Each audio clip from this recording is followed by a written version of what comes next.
Welcome to the Green Kitchen. This is a show that celebrates the link between nature, nutrition, and livelihood. I am Vibha Varshney and I work on biodiversity and food at the Center for Science and Environment. In this second season of the Green Kitchen, we are talking about Dal Bhaat, which is consumed across the country in different forms.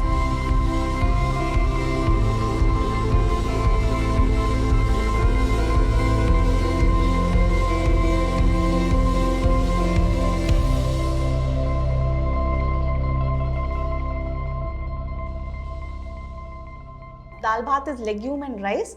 They use local varieties of legumes and local rice varieties.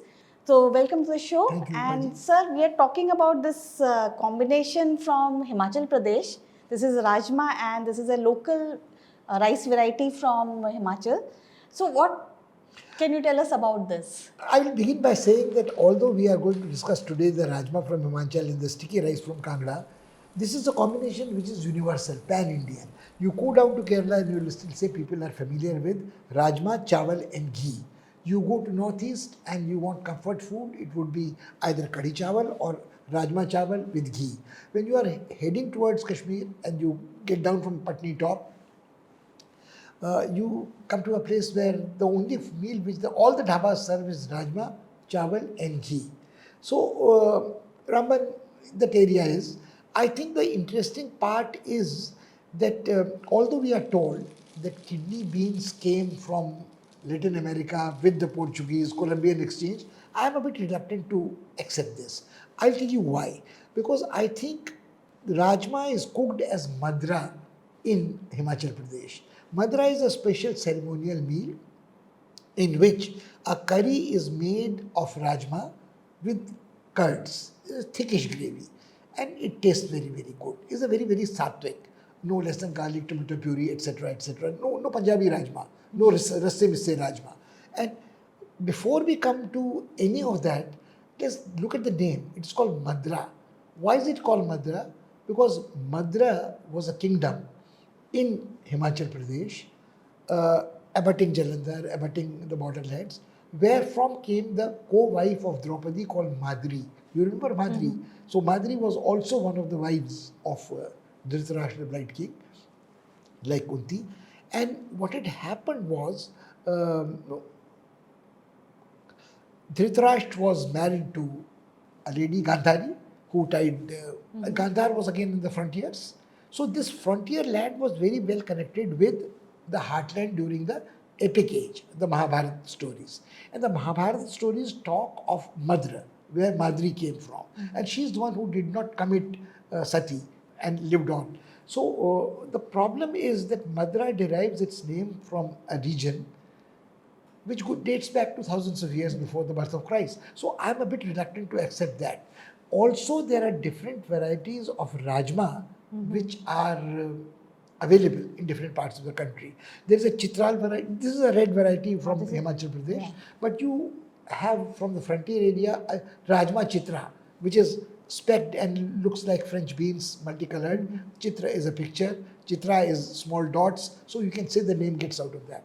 You go to Uttarakhand and you have a place called Harsil, where a white king used to live, Mr. Wilson, who claimed to be a king of an independent kingdom. He minted his coins. Mm-hmm. He had a large orchard and estate. He dispensed justice. There the Rajma is different. It is white, it is off-white, it is pink. The advantage of Rajma is that it is rich in proteins, it's very flavorful, and it also grows untended. You can not worry about when to crop it, you know. It's like a vine of the French beans spreading all along the way.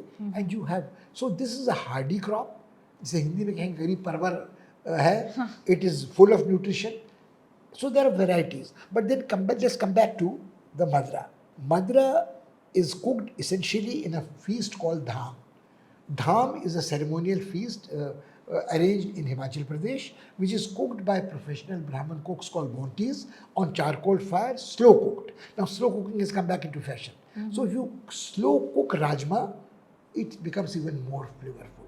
We would be preparing this rajma and rice combination. Let's see how this turns out.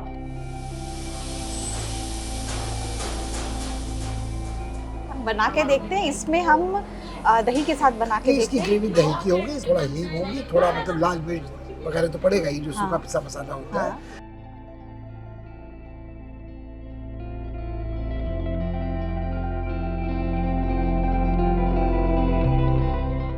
I am really excited about trying this rice, which is called the Kangra rice.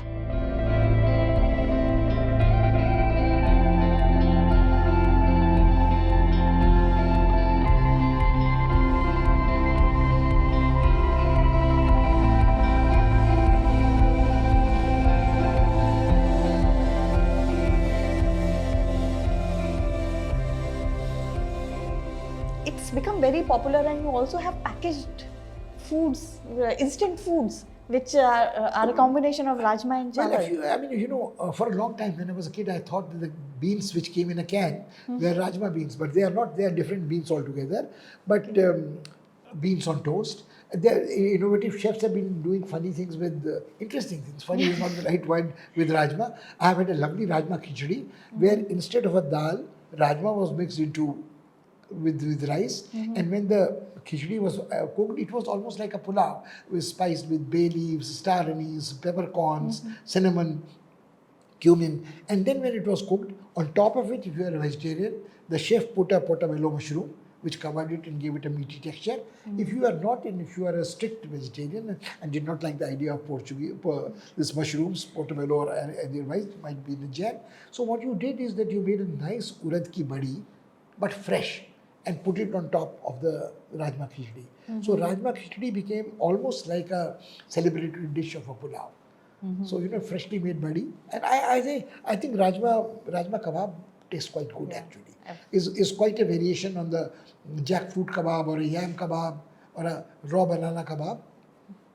It lends itself to a meaty texture. It's pretty good, I think. And when it's combined with this rice, now this rice is what I find very interesting. This rice, when you look for it in the market, is just called pahadi rice or desi rice. I think people should get to know that desi rice and pahadi rice are generic terms. What we are looking for is a sticky rice from Kangra. Now, this is not grown very much today. And I'm a bit surprised that some people sell it at a rate which makes me suspect that is it the real thing or not? Because this again is supposed to have a low glycemic index, high protein content, lot of fiber, micronutrients like zinc, potassium, iron, etc. So this would be a good rice to eat. And if you are a tippler, this rice lends itself very nicely to make a chan kind of a rice beer, so which you can eat and be in a euphoric mood to consume the two together.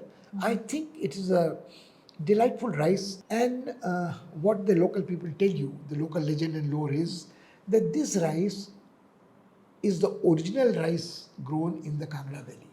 And it is more flavorful, but it needed very little care.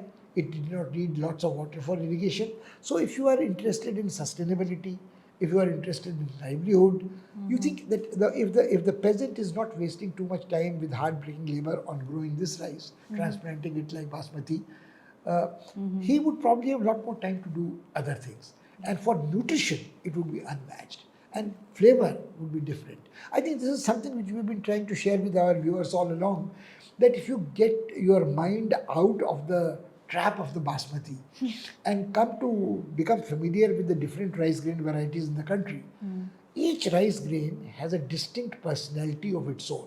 The Kangra rice, the Manipur rice, the Matta rice in Kerala, the red rice in Uttarakhand, and all these rices or Java food from Chhattisgarh, for instance, would give you an opportunity to enjoy the flavor of the rice. Even if it is short grained, even if it is sticky, you may say, oh, it's lumpy hai.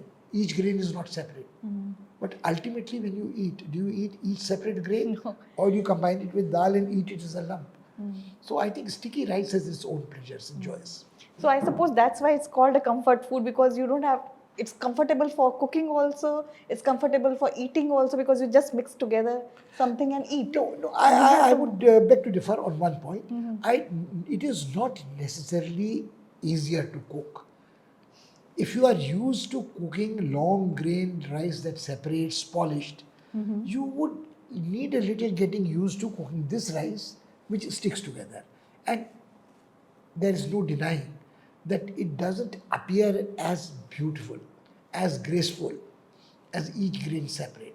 But my point is that ultimately you are eating it as a lump. Yeah. You are mixing it with a vegetable curry, you are mixing it with a dal, you are mixing it with rajma, and that is a better form to eat it. It's easier to mix. It is.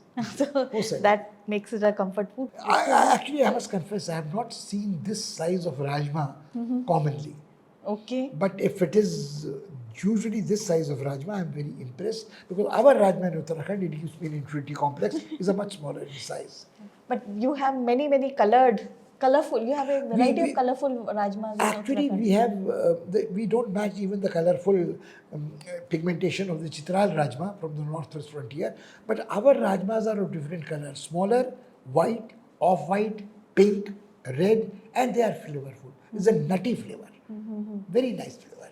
Okay. So thank you, Pushpesh ji, for Thank you, sharing Vibha ji. this information. Do prepare the same recipe at home also and let us know how this turns out. And we will be back again soon with the next episode of The Green Kitchen. Thank you.